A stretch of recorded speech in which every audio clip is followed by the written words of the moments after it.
So the title for this is Mindfulness and Shabbat, a divine invitation to rest and reconciliation. And what I want to talk about two words that you should just keep in mind. These are Hebrew words. You probably are familiar with these words, but for people who probably are new to Hebraic roots or to Hebrew altogether, I'll be using these two words often: Shabbat, which means Sabbath, and Elohim, which is the first name of God that's introduced into the Bible right at the beginning of Genesis 1:1. In fact, from Genesis 1:1 to Genesis 2, verse 3, the name of Elohim, the name of God, is mentioned 35 times. So if I do use the word Elohim, no, I'm referring to the capital E of meaning God. And when I talk about, if I say Shabbat, I'm meaning Sabbath. So if you have a pen and pencil or your computer in front of you, and just jot these two Hebrew words if you're not familiar with them. I want to go right at the beginning of Genesis 1:1 to understand the mindfulness and the rest and reconciliation of what it means to be in a relationship with God, and really goes to the first verse of the Hebrew Bible. And this is going to be translated as slightly different of what you're used to, which is in the beginning, God created the heavens and the earth. I'm not going to go into much of the grammar, but a better, I would say, a more high definition Hebraic roots understanding of Genesis 1:1 would be at the beginning of Elohim creating the heavens and the earth, with a capital H and a capital E for earth. You will notice that there are two words that don't have a translation, and in Hebrew it's called et, and it's repeated twice: the et for the heavens and the et for earth. Just to give you a little Hebraic roots teaser, because you won't find an English translation for this Hebrew word, that represents the first letter of the Hebrew alphabet, the Aleph, which is on your right-hand side. And the Taf, which is right after the Aleph, is the last letter of the Hebrew alphabet. And what we're saying here is, as God is creating the heavens and the earth, he's also creating the language, the Aleph and the Taf, the Hebrew language of heaven, the Hebrew language of earth. So humanity and all of creation will be able to communicate with God. So in his grace and mercy, God created language in order for us to freely choose him and freely declare, I am with God. So that's a little Hebraic roots teaser for Genesis 1:1. But I really want to go into the first word of the Hebrew Bible, which is Bereshit, normally translated in the beginning, but I've translated here at the beginning of. Now, the word Bereshit is an awkward word choice. If we're talking about the chronological, the sequence of creation, I would never, ever use the word Bereshit. I would use a word that's more mainstream in understanding the unfolding of the 7 days of creation as Birashona, which means at first. So right away, we have an interesting word that shouldn't be starting off the Bible. And understand this, and Christians know this from the Gospel of John, the first verse: in the beginning was the Word. Now, that you should just stop in your tracks and just to say, what do you mean in the beginning was the Word? And what we're talking about is actually a heavenly Torah. It means God created a heavenly Torah, a heavenly word that's infinite, just like God is, and used it to create the world. That means the matrix of the entire world, not to get Keanu Reeves on you right now, but the real matrix, the binary code of creation, is the heavenly Torah. And what we got at Sinai was the finite words of a heavenly Torah. But the Torah is written in sort of a code sequence. Not everything is completely spelled out. We have these stories in Genesis, but we don't have the full story and background behind every single character. We do not know the childhood of Abraham. We only know him at the age of 75, getting this call from God to leave everything behind in Mesopotamia to go to a land that's unknown to him. He doesn't know where he's going. We know the story, hindsight 2020. He's going to end up here in Israel, where I'm speaking from. But we don't have the whole entire background. We have certain narratives that are there to teach us about a relationship with God. The Torah is not a history book. It's not a scientific book. It's a book about relationship. It's about God waiting for humanity to freely choose him. And we see God's grace and mercy throughout the entire Bible. So therefore, if God is using an awkward word, then it makes us stop in our tracks to ask the question, why is God using an awkward word? And in this case, in Genesis 1:1, it should really say Bereshonah at first instead of Bereshit at the beginning. Secondly, we have another problem. We have an awkward grammar structure. So in Hebrew, you should always start off with the subject. And the subject here is really God. It's not in the beginning. It's not the beginning is the subject. It's God. So if I was creating a Bible and I was creating the David Nekrutman version of the Bible, I would say Elohim created the beginning. That would make more sense in the Hebrew grammar structure. Not in the beginning, God, or at the beginning of God creating the heavens and the earth. That's a weird grammar structure. So because there's an awkward word choice and there's an awkward grammar structure, then it begs for us to excavate revelation. And that's what we're going to do in an attempt to excavate why is it that God chooses that his first word should be an awkward word choice and part of an awkward grammar structure. And the answer is, it is an anagram. The first Hebrew word of the Bible is an anagram. And this is how it looks. So what I've done for you is I actually transliterated the Hebrew letters for you for the Hebrew word Bereshit, which has a bet, a resh, an aleph, a shin, a yud, and a taf. And remember, the Hebrew alphabet has 22 letters. Now, if I rearrange these Hebrew letters, it will spell out a revelational nugget known as Yirah Shabbat, Sabbath awe.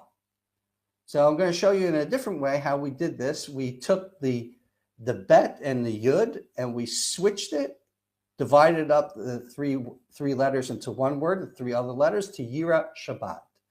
So what God did for us to stop us in our tracks because of an awkward grammar structure and an awkward word choice, God is telling us something very specific in the way he's creating the world, that the purpose for the world and why he created it is for humanity to celebrate the Sabbath. That means God's last creative act was his original intention. That's what Shabbat is. So when we're talking about Sabbath awe, we're not saying I need to be in awe of Sabbath. It means I have to develop my awe of God. That the 6 days in the week, I work, I deal what I have to deal with during the weekday, but when it comes to the Sabbath, I stop and I'm trying to develop my sense of awe of him. It is a portal in time, in essence, a tabernacle in time. So developing a sense of awe for God is both a process and the essence of what it means to be a human being. And Solomon wrote at the end of his famous book, now this is when Solomon is writing Ecclesiastes as a book that he has gone through all things in life. He was rich, he had a lot of women, and at the end of his book, in chapter 12, verse 13, he says, the end of the matter is to eternalize the awe of Elohim and safeguard his mandates, for this is the entire human being.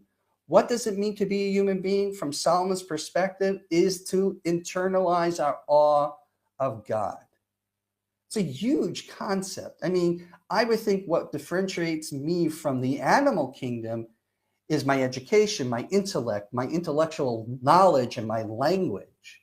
There is a language for animals, but I never saw two cows decide, hey, you know what? It'll be great if we can go ahead and chop some trees and build a barn. We, as human beings, have created civilization. We've created all these technological advancements. We have used our intellect and our language to build up society. But we know because you're educated doesn't mean you will do the right thing. How will I go ahead and do the kingdom work for God? What will motivate me? What actually makes me a human being? Solomon gives us this clue. It is our matureness in our development for our awe of God. This is what Solomon has said. So Yirat Shabbat equals Yirat Elohim. That means Sabbath awe equals the awe of God, developing our awe of God. So each Shabbat is an opportunity to train ourselves to become the human beings God intended us to be. This is a huge revelation. This comes from the first word of the Hebrew Bible. So this is why it's very important to understand Hebraic roots and understand Hebraic context and understand the Hebrew language. God created this language. He used this language to create the heavenly word. He gave us the word in Hebrew, and the Hebrew language is nuanced. Plus, we have the finite Bible connected to the heavenly word. And God is purposely saying, I want you to take a moment before you continue the rest of the story of what's unfolding in the creation narrative. Know that my original intention is going to be my last creative act. That is Shabbat. What is unique about Shabbat is incredible, because I want you to pay attention to patterns that you're already used to when you're reading Genesis 1. There are phrases that appear in Genesis 1 but will not appear in Genesis chapter 2 verses 1 through 3, where we talk about the Sabbath. Namely, here are the phrases, the patterns. It was evening, it was morning. It could be day 1, day 2, day 3, day 4, day 5, day 6. You will never find it was evening, it was morning, it was the seventh day. The expression it was so, you will not find on Shabbat. God saw it was good. Elohim saw it was good. You will not find at the Sabbath from Genesis chapter 2, verses 1 through 3. You won't see that God said, God called, or God created. These patterns are patterns that are for the first 6 days of creation, but do not appear on the seventh day. Let us then go and explore Genesis chapter 2, verses 1 through 3. Again, I'm giving you more of Hebraic translation than probably that you have in your Bibles right now. And the heavens and the earth, with the capital H and the capital E, were completed in all their hosts. And Elohim completed with the seventh day what he did, and he ceased with the seventh day from his work that he did. Now we talk about he did, in Hebrew it's asa. And Elohim blessed the seventh day, and he sanctified it when he ceased from all his work which Elohim had created to do. La'asot, which comes from the word asa, but la'asot is a future. But we know for a fact that God didn't create anything after the sixth day, really. After he created Shabbat, which we'll learn in a second. Which means there's some work left undone. And this is where our partnership with God takes place. The la'asot is given to us to finish and repair this world that God has left into our hands. So we have a partner. This is where we know we have a partnership with God. I want to go back to the concept I talked about with the patterns. It was evening, it was morning, it was so. God uses familiar terms in unfamiliar ways. I want you to get used to this phrase, because we're going to be delving into a specific phrase that was used on the first 6 days of creation, but not for Shabbat. Wasn't used for Shabbat. So everyone is familiar with it in the evening and in the morning. As I said before, it was the first day. That appears on every single day besides the Sabbath. Now, evening and morning can only happen when you have the sun. And the sun, we know, was created on the fourth day. So the term that we're used to, evening and morning, has a different connotation from God's perspective in Genesis chapter 1. God is using of this familiar term, and he's going to flip it a little bit and use it in an unfamiliar way. So I'm going to let you know right now, what you think is usually translated, it was evening and it was morning, actually does not mean it was evening, it was morning in a Genesis 1 God perspective in unfolding the creation narrative. So let's go into that.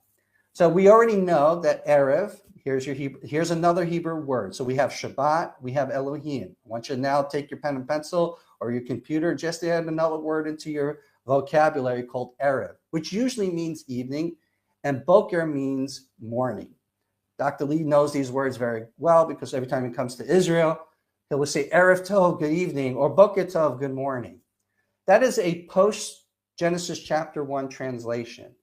And so God is going to use these words in a different way because the sun was not created. We can't have evening and morning if we don't have the sun. Okay, even the fact that God created light on the first day is not sunlight. It's a different type of light. So what does evening and morning mean? What does Erev and Boker mean? I want to go what those Hebrew terms mean. And Erev and Boker have an alternative Hebrew translation, which means mixed. Erev means mixed, and Boker means clear. So with that, now we can understand from a Genesis chapter 1 God perspective in unfolding creation that Erev is chaos and Boker means order. So what you're in essence happening on each day of creation, for the first 6 days of creation, God is making order out of chaos. And every single day he's adding more order. So this is a better translation in my humble perspective in understanding the creation narrative of what God is trying to accomplish. So if God is trying to make order out of chaos, then we can understand why these Erev and Boker does not appear on the seventh day, does not appear on Shabbat, because Shabbat does not have chaos. Everything is completed. So let me just prove it to you. Let's go back to Genesis chapter 1 Genesis chapter 2 verse 1 through 3, and the heavens and the earth were completed in all their hosts. That means literally it's a repeat from what happened at the end of Genesis 1, but everything is completed. That means there is no chaos. So when you come into Shabbat, there is free of chaos. It is only completeness. That's what we have. So let us continue to understand a little bit more, because this is really going to the crux of what Shabbat is going to be about. And in Genesis chapter 2, verse 3, we have two words that what is God creating on the seventh day? He's actually creating Shabbat. He's creating a day. And I know you take it for granted that you have 7 days in a week, but you shouldn't. Because what's quite fascinating is ancient civilizations never had 7 days in their week. Ancient civilization had 10 days in their week, like the Egyptian civilization. Other ancient civilizations had 13 days in the week. If you think that 7 days in the week wasn't played around in modern day history, after Stalin wanted to get rid of religion in Russia and wanted 6 days in his week. After the French Revolution, they tried to introduce a 13-day week to get rid of religious influences, but Napoleon eventually abolished that. So when you have 7 days in a week, that is literally a divine concept. Don't take it for granted. So 6 days, there is what God did was he took chaos and made it into order. But on the seventh day, he made a tabernacle in time. He created Shabbat, where it is free from chaos. It is complete order. But he did something that is magnificent on this day. We know that the translation is that he blessed it and he sanctified it. But the thing is that we have to understand what that blessing means. Now, thank God we know what blessing means, because in Genesis chapter 1, God blesses the anything that's living in the seed or anything that's flying in the air. And he's telling them to be fruitful and multiply. He also applies that blessing to be fruitful and multiply to the human beings. So we know that blessing in Genesis chapter 1 means more of. But God is not saying to be fruitful and multiply on the seventh day. He just blesses the seventh day. So in absence of anything that God is blessing, what does it mean? It means that he is amplifying, making more of himself available on the Sabbath than any other day in the week. There's an amplified presence. Now, kadosh usually means sanctification or holy. But the best way I can give you, the best way I can understand this word kadosh is actually transparency. And the way I can explain this is that there are certain people that we have that we have encountered in life that have an amazing relationship with God. And when you're in their presence, you're like, there's no conversation that's happening, but you walk away saying, I need to do a little bit more for God in my affirmation of my faith with him. So what we talk about, that type of person that has that type of relationship, the reason why you're feeling that is because that person is transparent. So here, God is, what he's doing on the seventh day is creating more of himself in a most transparent way. So that is the seventh day in essence. It is a day free from chaos, and there's more of God on that day. So God, right from the beginning, as we learned, let's say summarize for a moment. God, right from the beginning, always had Shabbat in mind. That's from the first word of the Hebrew Bible. That his last creative act was his original intention. And on that day, he provides both his amplified presence and his transparency. What's the purpose for that? As an invitation. God has invited us into his presence, to his amplified, transparent presence. For the purpose of what? To develop what it means to be a human being. So, you could take away the, Elaine, if you wish, you could take away the, thank you. Just to summarize for a moment here, because we did a lot in about a half hour. Number one, Sabbath is not about me. It's not about a vacation day. If you want to take a vacation, take a vacation. Sabbath, what we learned from here is it's God's original intention. God has put this invitation right at the beginning of the world. You don't need an explicit mandate that you need to go ahead and celebrate the Sabbath. It's right there. If God is going ahead and doing this, and he's doing this for the purposes of what? For us to develop our awe of him. And what do we know about our development of awe? If you go to Psalm 34, thank God. God has provided the schedule, the training session of what that means. And if you go to Psalm 34, it says, come children, verse 12 through 14 through 15. Come children, hearken to me. I will teach you the awe of Adonai, of the eternal. Who is the person who desires life, who loves days to see goodness? Guard your tongue from evil, and your lips from speaking deceitfully. Remove evil and do good. Seek peace and pursue it.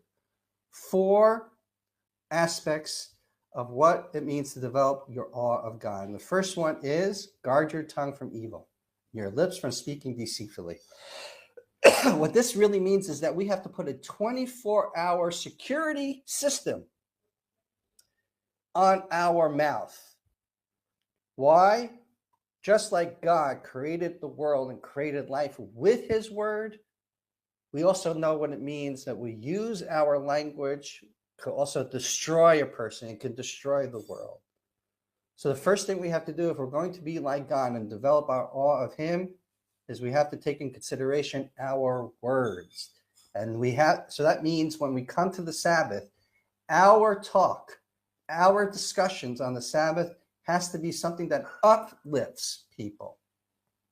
Has to take in consideration, what have my words done to people for the past week? And what do I need to do to improve my language to help uplift others?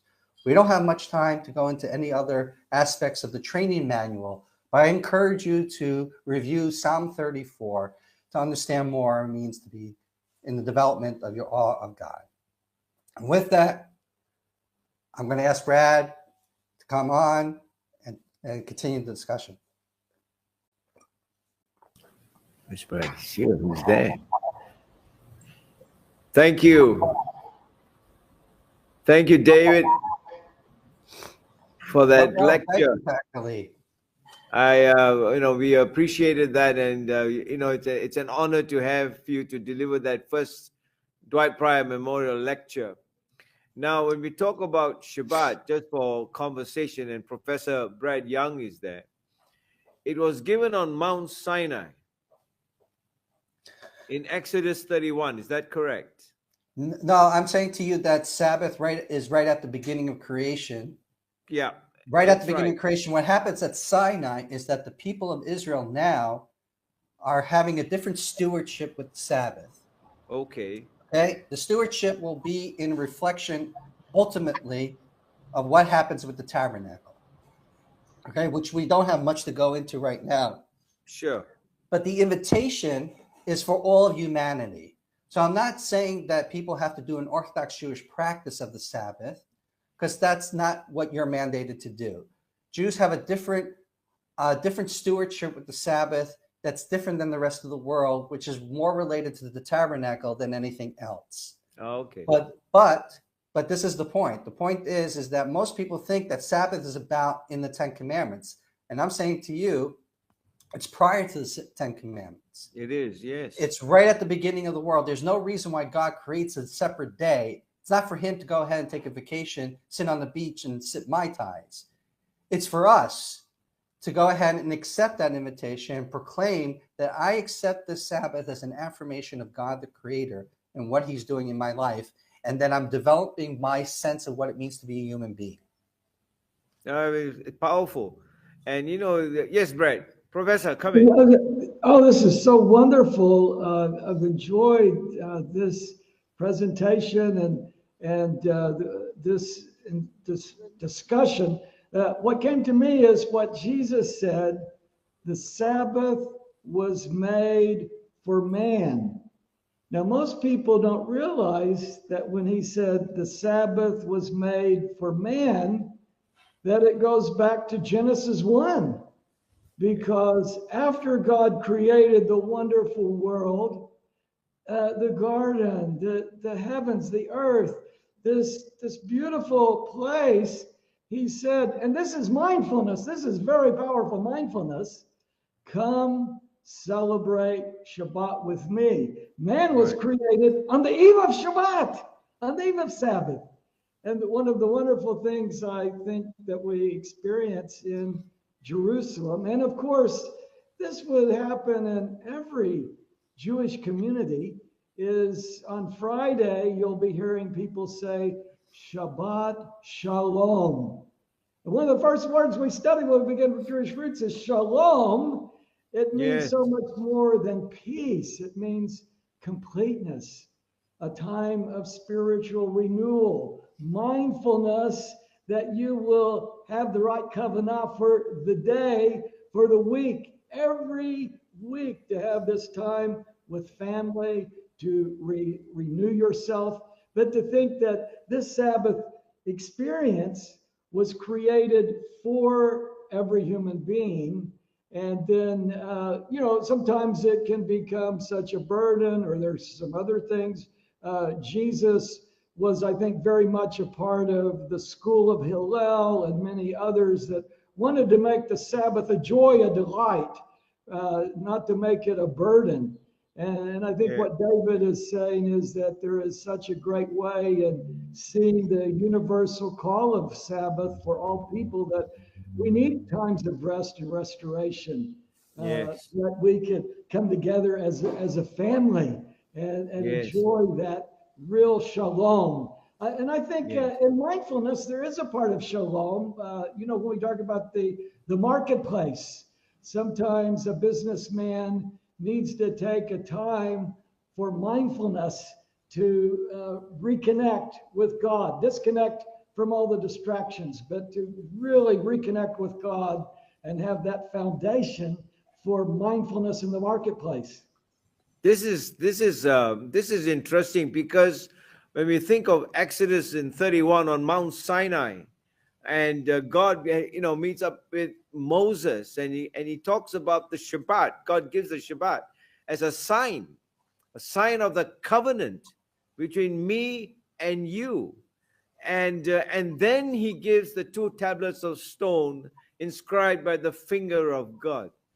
And this is the Mount Sinai experience, David, right? In Exodus 31. So you are bringing a fantastic revelation that the invitation that was created in the beginning comes alive to the man of Moses and gives it to him as a sign of a covenant. I would actually say that anyone who believed in God the Creator, and then when Abraham came on the scene, and Isaac and Jacob, right? Anyone who was a biblical character who had faith in God, man or woman, actually celebrated Sabbath. Now, we don't know how it looked, but inherent in a belief of God is the celebration of Sabbath. Yes. In my book, in Your Sabbath Invitation, I actually go in and show you specifically in Hebrew where we show that biblical characters celebrated God in different mandates that come out later on after the Mosaic covenant. But I want to make it very clear to your listeners who are Christian. I want to make this very clear. This has nothing to do with salvation. This has to do with affirmation of faith that God built in the DNA of creation the concept of Sabbath. That's why 7 days in a week is divine. That's why time is divine. Most people think time is just, seconds on the clock. But the idea of a past, present, and future, when God created light on the first day, it's not light. It's a familiar word used in an unfamiliar way. Or is linear time. What God created was linear time, past, present, and future. Because in his grace and mercy, if we're going to be freely choosing God, God is saying that your past will never overwhelm you to have a future with him if in the present moment you say yes. This is a huge concept that happens on the first day. So what most people think is light is actually linear time. That's what God is creating. And then later on, he creates something called cyclical time on the fourth day with the stars and the moon and all the hosts there. He's creating something called cyclical time. But we don't have much to go into, but I just want you to understand that the concept of time is a huge introduction into the world, because most people, if you don't believe in God, then everyone thinks that this second is the same as the next second coming. And it's really not, because every second in the world that we are living in is an opportunity to sanctify his will, to be in relationship with God. And you can change in 1 second if you feel like you're falling away or you don't have this relationship. Once you say yes, there's no excuse of saying, it's too overwhelming. I did so many sins in the past, I can't have a relationship with God. Well, God created time, and God created past, present, and future. Then once you say yes, you have a future. Professor. Yeah, I was just thinking how important this is to think about the creation of time and the fact that we are making time sacred so that we can have this relationship with God. Shabbat, which is a time for family restoration. But I was thinking of, I really found this when I was translating Hebrews. I'd just like to read one verse here from Hebrews, the very first chapter. God, in times of old, on many specific occasions and through many effective ways, spoke to our ancestors through the Hebrew prophets. Now, in these final days, he has spoken to us definitively through his Son, whom he appointed heir in line to inherit everything, through whom he made the eons of time. And you think when you say Breshit bara, in the beginning, God created, really, I think what we're seeing is that he is creating these eons of time. And in time, there are appointed times, Shabbat, Passover, these tremendous feasts of the Lord. And these are times that we reenact God's redemption. I think it's good for us as Christians to remember when we found the Lord, when we accepted Christ, when we made a faith commitment. Today we're commemorating the great teaching of Dwight Pryor, who kind of sensitized us to the sense of sacred time. I love the way that Abraham Joshua Heschel would say, Shabbat is an eternity in time, that's a time that we fellowship with God. I think it's wonderful how you can bless your children or pray for your wife. Wife prays for a husband, and we celebrate the goodness of God in so many powerful ways. Amen. So Amen. we can have mindfulness in our faith and our experience every day, week by week. But I think it's very clear here in Hebrews, there's a sense that God was speaking through the Hebrew prophets. God was speaking through Jesus when he came. Us as Christians, we really understand that Jesus is speaking, but it's in this time frame. Time is very important for God. Well, you turn back. C.S. Lewis said it beautifully when he said eternity meeting time in the present. And yes, and this is why we have to end this session. And I've got my guitar, and I've got David Nekrutman, and I've got Professor Brad Young. And what we want to do is sing the Shema. Yes. And I know David, let's just enjoy the Shema and remember, hear, O Israel, the Lord our God, the Lord is one. And you shall love the Lord your God with all your heart, soul, mind, and strength. David, join me. Shema Israel, Adonai Elohim, Adonai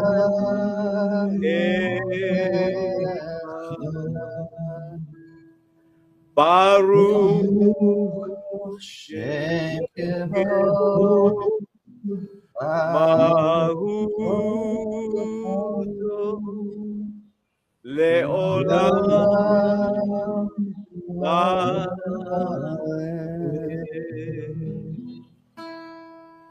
Amen. David, thank you very much. It's a blessing to hear you and for you to join us. Dr. Lee, this is a miracle. This is what we call a ness. You have brought us all together today, Jews and Gentiles, Jews and non-Jews coming together, Jews and Christians coming together for understanding what it means to be mindful. And just know this, that Shabbat becomes the portal, the time portal for mindfulness to develop us as human beings. Wonderful. Praise the Lord. Professor Brad Young, this is the beginning of bringing the Hebrew understanding together with the Greco-Roman mindset, and so that we have the fullness or mindfulness of this God and be blessed. And we will see you later at the panel discussion.